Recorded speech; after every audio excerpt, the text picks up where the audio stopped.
If you hate being told what to do, or worse, told how to think, you have probably been called stubborn, difficult, or arrogant your entire life. But psychology suggests that this intense rejection of control isn't a personality defect. It is a sign of a rare cognitive framework known as high need for autonomy. You don't hate guidance. You hate having your reality dictated to you. Now, the first reason you hate when you are told what to do is what behavioral scientists call psychological reactance. This explains the dishes scenario. Your brain views your free will as a territory. When someone issues an unsolicited command, especially in a rude tone, your brain perceives it as a trespassing threat. Your refusal to comply isn't laziness. It is a biological defense mechanism. You are wired to restore your freedom by doing the exact opposite. You aren't being petty. You are protecting your agency.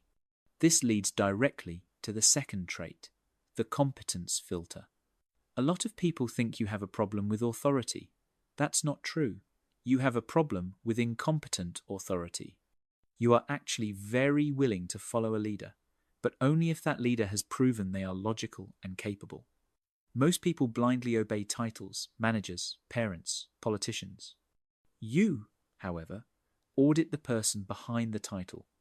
If their command lacks logic, your brain hits the emergency brake. You don't blindly follow, you consciously consent.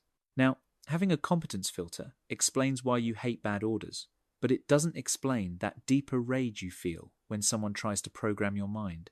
This brings us to the third trait, cognitive sovereignty. This is where you hate being told how to think. In social psychology, there is a concept called the agentic state, where people stop thinking for themselves and surrender their conscience to the group. You are immune to this.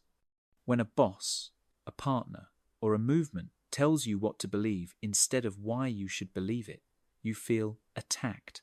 You don't want a script. You want the raw data so you can form your own conclusion. You are the cult-proofer.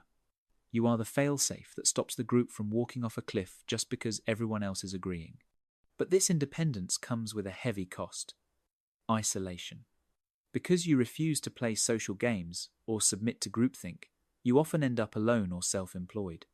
This links to the fourth trait, intrinsic motivation dependency.